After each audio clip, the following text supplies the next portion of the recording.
So peptic ulcer disease.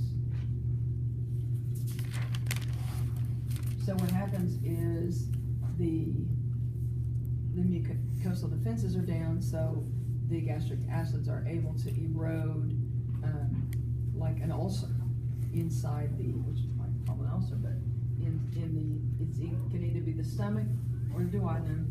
The other kind that we're not really going to talk too much about today, except that I'll tell you what it is, a stress ulcer.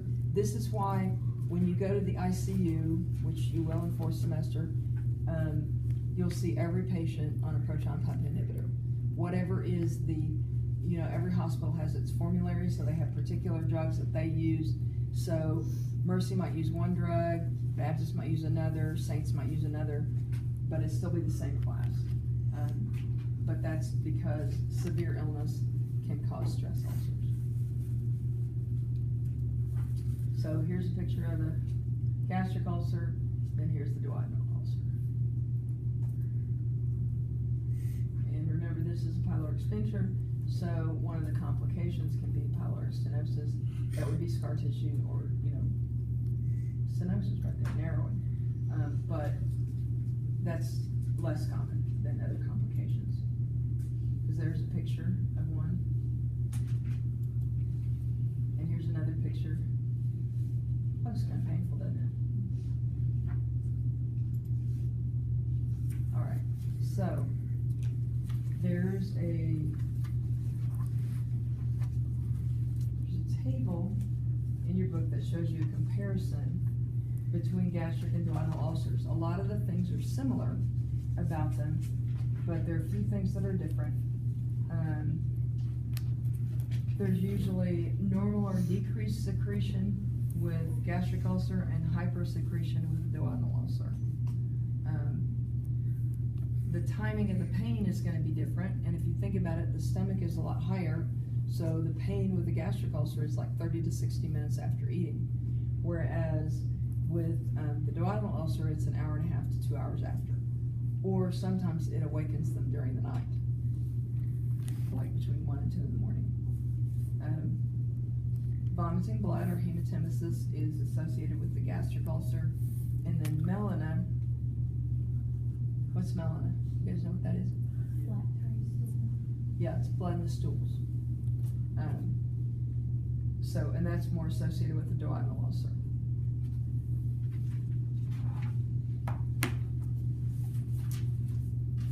So complications, hemorrhage is the most common complication, and so if that happens, your priority is ABCs, airway, breathing, circulation. Airway first, because they can develop airway obstruction if they're bleeding enough. They may have to actually intubate them so that we protect that airway.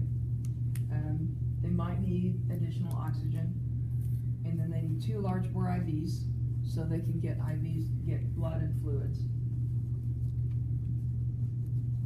And then perforation is a surgical emergency, which is life-threatening. So that's where it erodes all the way through, because it's got a little erosion causing the ulcer, but if it erodes all the way through, then gastric juices or duodenal juices escape into the peritoneum. So they develop which is very bad. That's not a good place for it to be. So they'll have sudden sharp pain, usually in like the mid-epigastric area, and they'll be apprehensive. So this is a common theme. Every time when something happens that is life-threatening to the person, frequently they'll feel apprehensive. It's one of the things you'll see if somebody develops a pulmonary embolus, because it's life-threatening. But this too. Their abdomen will be tender and rigid and board-like because of the peritoneal irritation. And then the patient will probably curl up in the fetal position because of the pain. And they can become severely ill in hours. It's a real quick thing. They can become septic and bacteria in the blood, and then hypovolemic shock. So this same thing, right, as Penny Posty, this another situation where there's severe blood loss. She's just losing it from this person's losing it from a different place than Penny. So, decreased blood pressure, oh, that's with GI bleed, but same thing. GI bleed, elevated heart rate, weak pulses. You're actually gonna see that with this other person because of the shock, but it'll be more septic shock with the perforation. But with the hemorrhagic shock, which I forgot to say a while ago, that's gonna look just a lot like penny posty, except it's a different source of bleeding.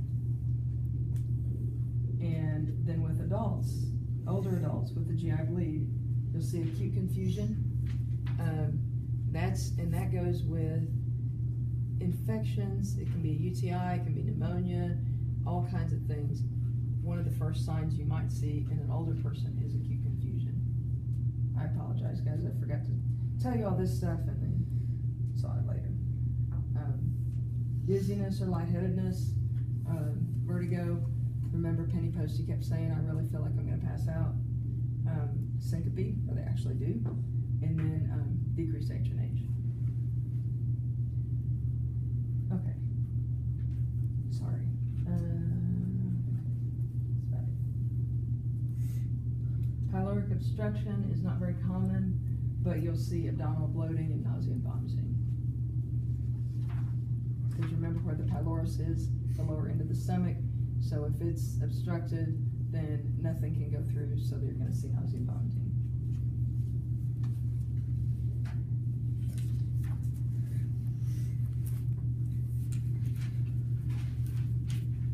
Okay, so what do you think we're going to tell them about diet?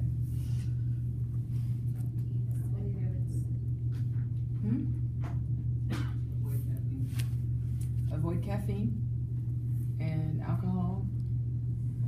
Coffee is very acidic, so it's caffeine and the acid. And just a balanced diet.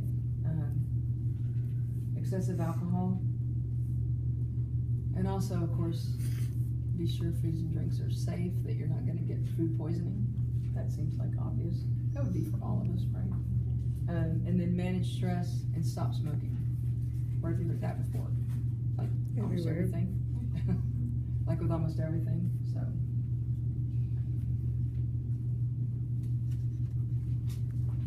So if any of y'all are smokers, at least plan after you finish nursing school to quit.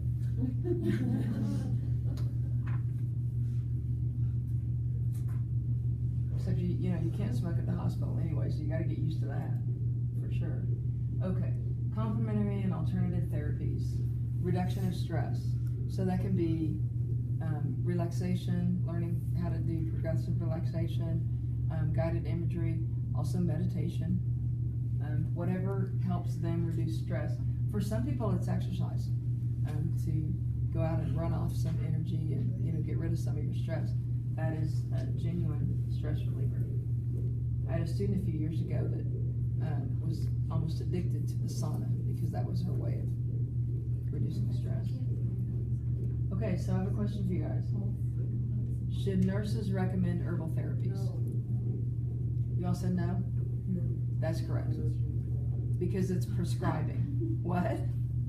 He said not much in Colorado. Washington, California. Yeah.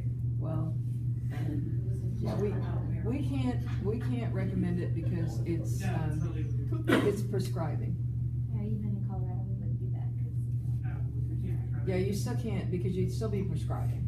So I mean, it's funny to joke about it, but the other thing is, if you're a nurse in Colorado, you can still be drug tested and you can still lose your job for it. Yeah. And so I mean, my brother-in-law and sister-in-law live there and they teach skiing, but their company drug tests, so they can't do it either. Yeah, my cousin lives in Washington and she gets. So you can do it if you're like don't have a job, but. Yeah. That doesn't sound like people do.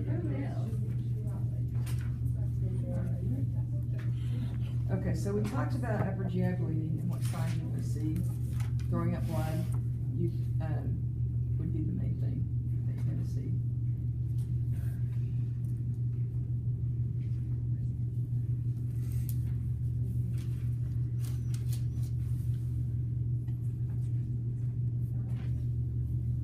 So, here I got.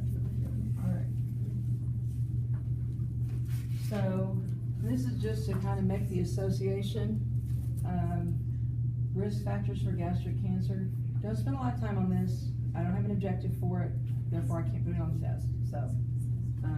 But it's still good to know that some of the stuff that you've got can lead to cancer. So, infection with H. pylori is the largest risk factor for gastric cancer. And, you know, remember that can cause gastritis, it can cause ulcer disease. Barrett's esophagus, because those are pre-malignant cells. And then chronic atrophic gastritis, which can occur after like gastric surgery. Pernicious anemia, which can be associated with chronic gastritis, or that is associated with chronic gastritis. And then gastric polyps.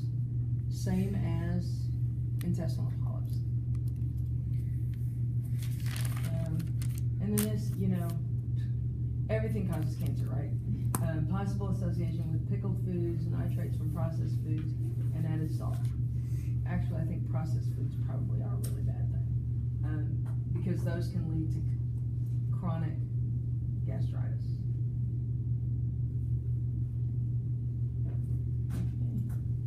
See the other group? I took a lot longer, and now this went a little faster with you guys, and now I'm done early. Say what now? We get cupcakes, these are like staring at me right now. Oh, absolutely. Those cupcakes were there for people to eat. So, yes. Somebody from the other group made them, so absolutely, everybody have cupcakes. And if you have care plans that you didn't get to Linda,